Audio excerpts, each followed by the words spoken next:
It looked like a good thing, but wait until I tell you.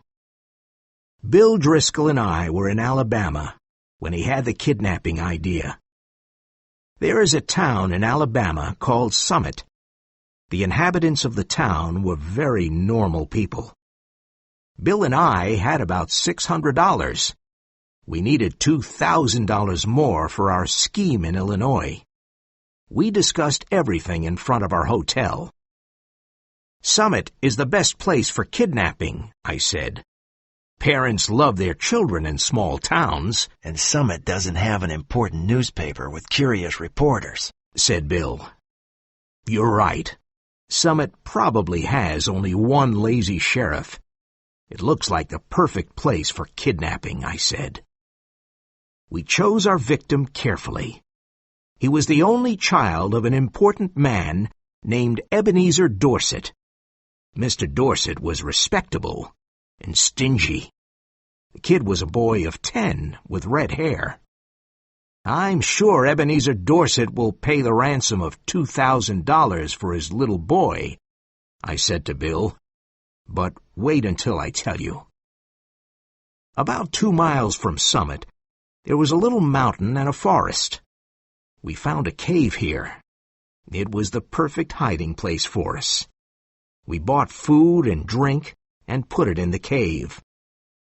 One evening, we passed by the Dorset's house with a horse and buggy. The kid was in the street.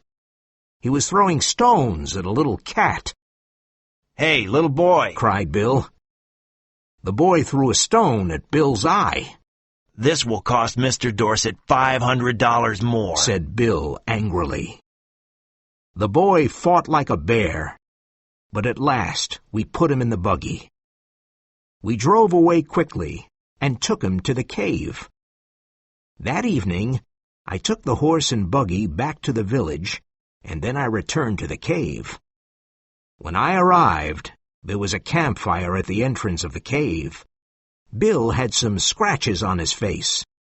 The boy had 2 big feathers in his red hair and said, "Ha! This is the camp of Red Chief, the great Indian warrior." "He's all right now," said Bill. He was examining some scratches on his legs. "We're playing Indians. I'm a hunter called Old Hank, and I'm Red Chief's prisoner.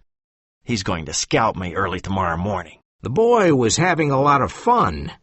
He forgot he was our prisoner because he loved camping out in the cave. He looked at me and said, "Your name is now Snake Eye. You're a spy. When the Indians return, they will cook you on the fire." We had dinner, and the kid ate a lot and talked a lot. "I like this place. I never camped out before. I hate school. Are there any real Indians in the forest? I want some more food. What makes your nose so red, Hank? My father has lots of money. Are the stars hot? I don't like girls. Why are oranges round? Are there any beds in this cave? A parrot can talk, but a fish can't." The kid had a very loud voice, and he scared Bill. "Red Chief," I said, "do you want to go home?" "Why?" he asked. "I don't have fun at home. I hate school. I like to camp out. Please, don't take me home." "All right," I said. "We'll stay here in the cave for a while." "Oh, good," he said. "I never had so much fun in all my life." We went to bed at about 11 o'clock. Red Chief was between us. We couldn't sleep for 3 hours because he jumped up and down and screamed. He was still playing Red Chief.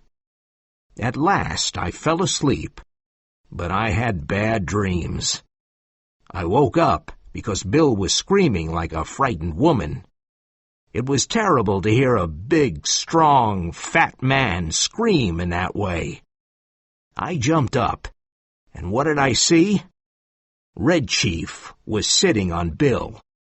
He was pulling Bill's hair with one hand. In the other hand, he had a knife. He was trying to take Bill's scalp. I took the knife from the kid, but Bill was still terrified. He tried to sleep, but he couldn't. I slept a little, but then I remembered something. Red Chief wanted to cook me on the fire that morning. Sam, do you think the kid's father will pay money for the little devil? Sure, I said. Parents love noisy little devils. Now you cook breakfast, and I'll come back in a few minutes. I walked to the top of the little mountain and looked down. The town of Summit was quiet. No one was looking for the kid or the kidnappers. I expected to see the men of the village running about with pitchforks, but everything was silent. I only saw one man working quietly in the country with his horse. The parents don't know about the kidnapping yet, I thought. When I returned to the cave, Bill was furious and his face was red. The boy wanted to throw a big rock at Bill. He put a hot potato down my back, said Bill. And I hit him. Be careful, said the kid to Bill. No one ever hit Red Chief before. After breakfast, the kid took a slingshot out of his pocket and went outside the cave. Do you think he'll run away, Sam? asked Bill. No, he won't. Today we have to send a message to his father. We must ask him for the ransom money. Just then we heard a loud cry. Red Chief was playing with the slingshot. Suddenly a rock hit Bill behind his left ear. He fell in the fire across a pot of hot water. I pulled him up and poured cold water on his head for half an hour. When Bill could finally speak, he said, Don't go away and leave me alone with the kid, please. I went outside the cave and said angrily, If you don't behave, I'll take you home. Now, are you going to be good? I was only playing, he said sadly. I didn't want to hurt old Hank, but why did he hit me? I'll behave, Snake Eye, but please don't send me home. Can I play Black Scout today? I don't know the game, I said. You and Bill can decide. I'm going away for a while. Now, come in and apologize to Bill. We went into the cave, and the kid apologized. Then I spoke to Bill. Today I'm going to Poplar Cove to send a letter to Mr. Dorset. I'm asking for the ransom money. You know, Sam, in the past we did many dangerous things together. I was with you during earthquakes, fires, floods, cyclones, train robberies, and police raids. And I was never afraid of anyone or anything. But now, I'm afraid of this kid. So come back soon. I'll come back this afternoon. Now, let's write this letter.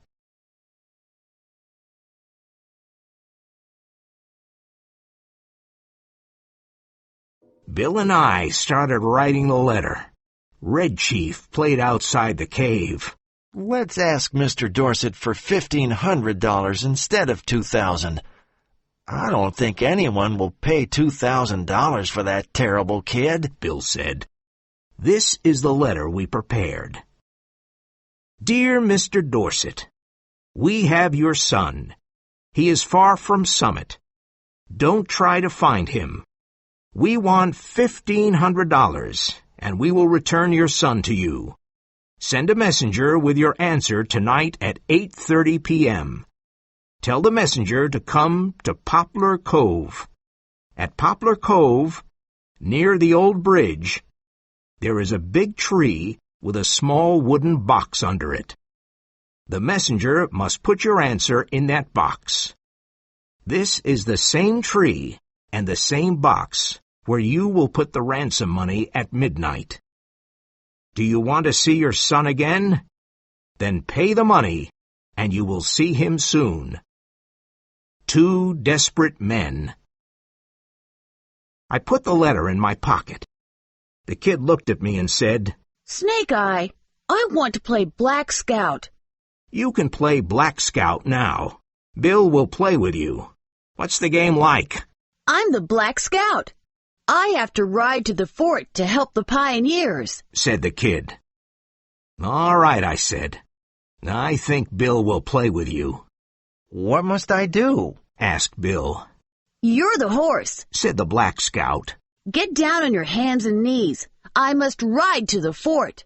Bill got down on his hands and knees. He was scared. Well, how far is it to the fort? He asked. 90 miles, said the Black Scout. and you must gallop fast, because the pioneers are in danger. The Black Scout jumped on Bill's back and started kicking him. Please, Sam, come back soon. Bill said. Listen, kid, don't kick me or I'll... I went to Poplar Cove and talked to some people at the post office. One man said, Old Mr. Ebenezer Dorset of Summit is upset because he can't find his son. The boy's probably lost or kidnapped. That was all I wanted to know. I mailed my letter and asked, when is the mailman taking the mail to Summit? In an hour, said a man at the post office. When I returned to the cave, there was no one. I looked around, but I couldn't find the kid or Bill. So I sat down and waited. After half an hour, I heard a noise behind me. I saw Bill. The kid was behind him. He was walking silently like a scout, and he had a big smile on his face. Bill stopped and took off his hat. He was very tired. Sam, said Bill, I'm not a coward, but that kid is impossible. I sent him home. He's gone. He rode on me for 90 miles. I had to eat sand for lunch. He asked me hundreds of questions and I had to answer them. Then he kicked my legs but now he's gone. I'm sorry to lose the ransom, Sam, but that kid was horrible. I was going crazy. Bill, I said, do you have heart disease? No. Why? Turn around and look behind you. Bill turned around and saw the kid. Poor Bill. He was very surprised. He suddenly sat down on the grass, and he couldn't speak. After some time, I said, this evening at 8:30 p.m., we'll have an answer from Dorset, and at midnight, we'll have the money. Then we can leave this place. Bill finally smiled weakly. I had a great plan for collecting the ransom money that evening. It was a professional plan. I found a tree at Poplar Cove near the road with big fields on all sides. I went to hide in the big tree, and I waited for the messenger. He arrived at 8:30 p.m. on a bicycle. He put a piece of paper in the box and returned to Summit. I waited an hour, climbed down the tree, got the letter, and returned to the cave. I read the letter to Bill. To 2 desperate men. Gentlemen, I received your letter today. I think the ransom you want is too big. I have an offer that you will probably accept. You bring Johnny home and pay me $250, and you will never see Johnny again. I promise. Please come tonight. Very respectfully, Ebenezer Dorset. What? I can't believe it, I cried. Bill looked at me and said, Sam, we've got $250. I don't want to spend another night with that kid. I'm going crazy. Let's accept Dorset's offer. You know, Bill, you're right. I'm really tired of the kid, too. We'll take him home, pay the ransom, and leave this place. We decided to take the kid home that night. Listen, kid, I said. Your father bought you a new rifle and a pair of Indian moccasins. Tonight we're going home to get the rifle and the moccasins. Tomorrow we're going to hunt bears in the forest. It was midnight when we arrived at Ebenezer's house. Bill gave him the $250. When the kid saw that we wanted to leave him at home, he was furious. He started screaming loudly and took Bill's leg. His father pulled him away with great difficulty. How long can you hold him? Asked Bill. I'm not very strong, but I can probably hold him for 10 minutes, said Mr. Dorset. Good, said Bill. In 10 minutes, I'll run across most of the United States and reach Canada." Bill was fat, and he was not a good runner. But that night, no one ran faster than Bill.